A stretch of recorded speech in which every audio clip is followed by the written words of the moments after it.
Hola, muy buenas. Mi nombre es Víctor Manuel Julio Gómez. Soy administrador ambiental de profesión y actualmente cursando el programa de Sociología en la Universidad Nacional Abierta a Distancia.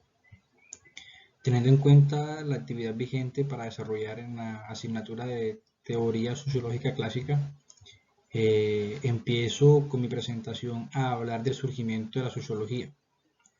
Teniendo en cuenta el documento propuesto por la docente, eh, el cual está pues en el documento de PDF en la plataforma de aprendizaje, el cual está investigado por George Fraser de la Universidad de Maryland.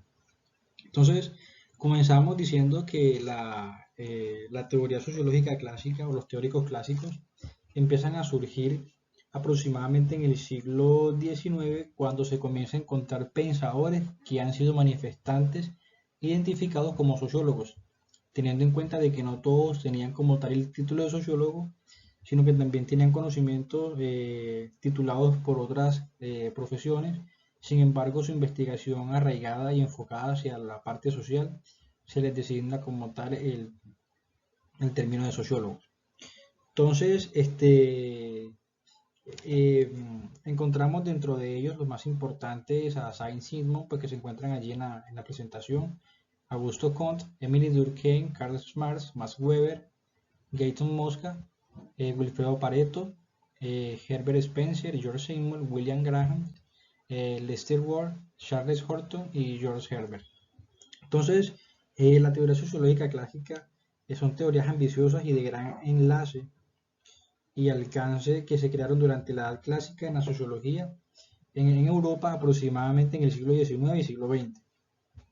Entonces, existen unas fuerzas sociales en el desarrollo de la teoría sociológica, que fueron condiciones que fueron de suma importancia para el desarrollo de la sociología y el estudio de la misma por diferentes autores. Entonces comenzamos con las revoluciones políticas, que fue el factor más importante de la aparición de la teorización sociológica, y fue la serie de las revoluciones políticas, las cuales fueron desencadenadas por la Revolución Francesa en 1789 en el siglo XX, en el siglo XIX. Entonces, dentro de estos, la revolución política, encontramos a tres teóricos sociológicos importantes como Auguste Comte, Emily Durkheim y encontramos también a Parsons. Entonces, en esa misma línea de tiempo luego encontramos a la revolución industrial, la cual surge de sociedades occidentales principalmente y también pues durante el siglo XIX y principios del siglo XX. Teniendo en cuenta que gran cantidad de personas abandonaron las granjas y el trabajo agrícola para ocuparse entonces de empleos industriales, teniendo en cuenta que aquí comienza lo de más horas de trabajo y menos salarios, teniendo como consecuencia el derrocamiento del sistema capitalista. En esa misma línea de tiempo, en la secuencia, encontramos entonces al nacimiento del socialismo, que su objetivo era solucionar los excesos del sistema industrial y del capitalismo. Y en la época los investigadores temían más al socialismo que al mismo capitalismo. Y en muchos casos la teoría sociológica se desarrolló como una reacción en contra de la teoría socialista y en general contra lo expuesto por Carlos Marx en particular. Encontramos entonces la cuarta fuerza social en el desarrollo de la sociología y encontramos la urbanización, que surge como tal de la revolución industrial y teniendo en cuenta que gran cantidad de personas también durante el siglo XX y el siglo XIX fue desarraigada de su entorno rural y fue trasladada entonces a emplazamientos urbanos, teniendo esto como razón el empleo en las zonas urbanas, lo cual trajo consigo muchísimos problemas urbanos, entre ellos la masificación, la contaminación de diferentes recursos naturales, especialmente dentro de ellos afectación por parte de la contaminación auditiva o la contaminación acústica, el tráfico, entre otros. Entonces, esto trajo la atención de dos importantes teóricos, entre ellos a Weber y a Samuel. Seguimos entonces con la quinta fuerza social, y es el cambio religioso, teniendo en cuenta de que muchos de los primeros sociólogos recibieron una educación religiosa, la cual fue tergiversada luego por sus conocimientos o por diferentes teorías estudiadas. Entonces encontramos dentro de los teóricos sociólogos más importantes en el cambio religioso a Augusto Comte, a Emily Durkheim, Karl Marx y Spencer. Entonces con Augusto Comte encontramos de que para él la sociología era una religión. Para Emily Durkheim, él se dedicó una de sus principales obras a la religión. En el tercer teórico encontramos a Karl Marx, que se mostró muy interesado por la religiosidad, pero su orientación tuvo un enfoque más crítico. Y por último encontramos a Herbert Spencer, el cual discutió la cuestión de la religión como una institución eclesiástica, pero como componente importante para el desarrollo de la sociedad. Y por último encontramos entonces el crecimiento de la ciencia en esa misma línea de tiempo y en ese surgimiento de la sociología. Entonces, teniendo en cuenta de que la ciencia tuvo un lugar creciente, no solo en las universidades, sino también en la sociedad en conjunto como tal. Y encontramos entonces a 5 teóricos sociólogos los cuales quisieron modelar la sociología desde un enfoque de la física y de la química como ciencia exacta. Entre ellos encontramos nuevamente a Auguste Comte, nuevamente a Emily Durkheim, nuevamente a Spencer, pero entonces aquí encontramos a dos otros nuevos, pues en la presentación, a Mead y a Spencer. Mentiras, a Mead y Schutz. Sin embargo, Max Weber no compartía como tal esa teoría de que se quisiera moderar la sociología al igual que la física y la química.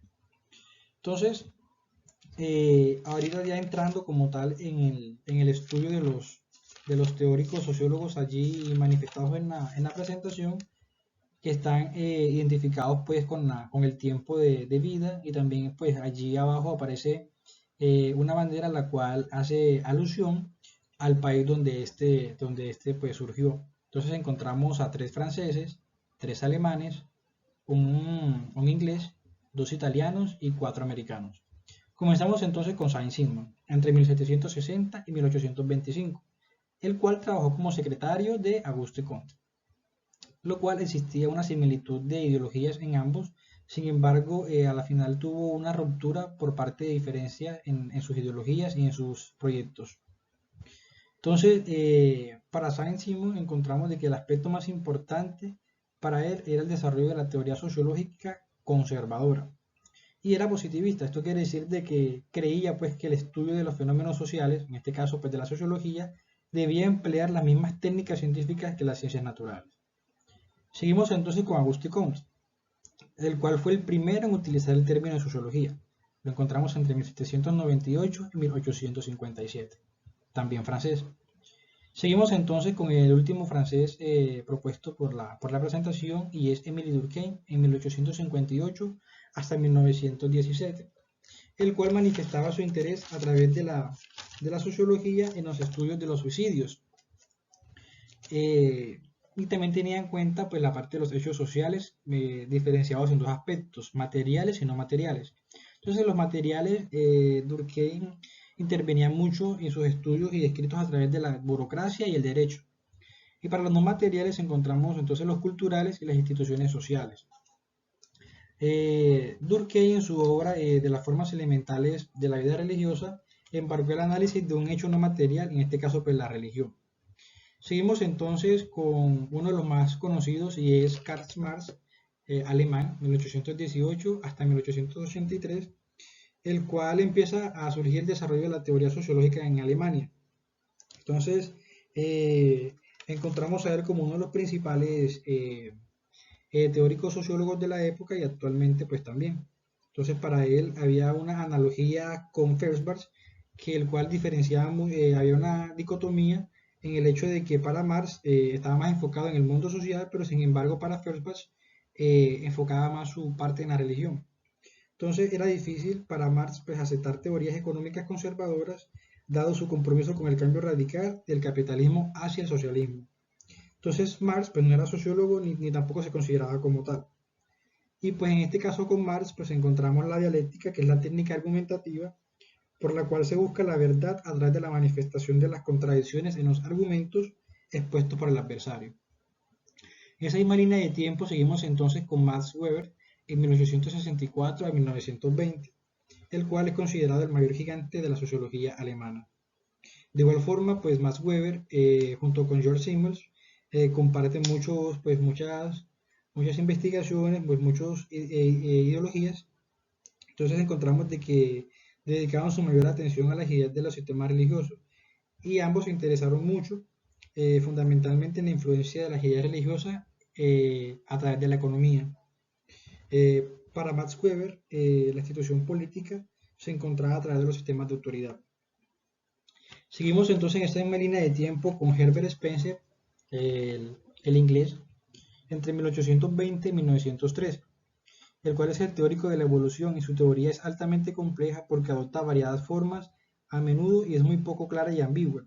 Entonces encontramos de Spencer una teoría del crecimiento, el tamaño creciente de la sociedad, la cual empieza a decir pues que la sociedad crece debido tanto a la multiplicación de los individuos como a la unión de los mismos, teniendo en cuenta esto como un término de composición de personas. Entonces encontramos allí las sociedades militares, sociedades industriales, y para Spencer, Spencer fue más famoso por su gran teoría de la evolución social. Seguimos entonces con Wilfredo Pareto, el primer italiano en esta, en esta presentación, a Wilfredo Pareto y seguidamente a Etano Mosca, comenzando con Wilfredo Pareto en 1848 hasta 1923, el cual su deseo era constituir o construir un sistema de sociología, pero que siguiera un modelo de la mecánica celestial, en este caso la astronomía, teniendo en cuenta a las ciencias exactas de la física y la química, que actualmente pues siguen siendo también programas educativos en las universidades. Seguimos entonces y hasta allí pues terminamos con el esbozo histórico de la teoría sociológica de los primeros años, siguiendo entonces con el esbozo histórico de la teoría sociológica para años posteriores, y encontramos allí entonces a William Granham, Lester Ward, Charles Horton y George Herbert. Entonces, con William Granham entre 1840 y 1910 se reconoce porque impartió el primer curso de sociología. De igual forma, con Lester Ward en 1841 a 1913, empezó a resurgir la sociología en compañía de la paleontología, teniendo en cuenta que era su cargo en la escuela federal, en el gobierno federal. Teniendo en cuenta de que la sociología tiene mucha relación con la escuela de Chicago, que fue en 1892, estando presente, pues en este caso, ambos teóricos, pues en este caso William Granham y Lester Ward, lo cual la escuela de Chicago se fundó con el departamento de sociología en 1892, teniendo en cuenta que los inicios de la escuela de Chicago tuvieron una estrecha relación con la religión, haciendo referencia a que muchos de sus miembros eran sacerdotes de la época. Y entonces finalizamos con dos americanos, con Charles Horton entre 1864 y 1929, y a él se le recuerda principalmente por sus incursiones en los aspectos sociopsicológicos de la vida social, en el cual estaba muy interesado por la conciencia, haciendo alusión a que la conciencia se modela a través de la interacción social, haciendo entonces énfasis en los grupos primarios, los cuales eran grupos íntimos, el cual el ser humano se desarrolla con relaciones de cara a cara, en este caso pues con la familia y los grupos primarios, los grupos de pares. Y entonces, en compañía de Charles Horton encontramos también de manera resumida a Holly, que cual tenía ambos, pues decidieron ocuparse del estudio de los fenómenos sociopsicológicos como la conciencia, la acción y la interacción. Y finalmente, pues encontramos a George Herbert entre 1863 y 1931, el cual fue el pensador más importante vinculado a la escuela de Chicago. Y no fue sociólogo sino filósofo, y sin embargo pues algunos de sus estudiantes eran licenciados en sociología, y pues sus estudiantes pues hicieron una obra en favor a él llamada Espíritu, Persona y Sociedad. De esta manera finalizamos la presentación, teniendo en cuenta la importancia que tienen actualmente estos teóricos sociólogos para nuestra cotidianidad, teniendo en cuenta de que gracias a ellos pues de alguna manera se ha podido resurgir y también construir y deconstruir el ser humano a través de los medios sociales. Muchísimas gracias.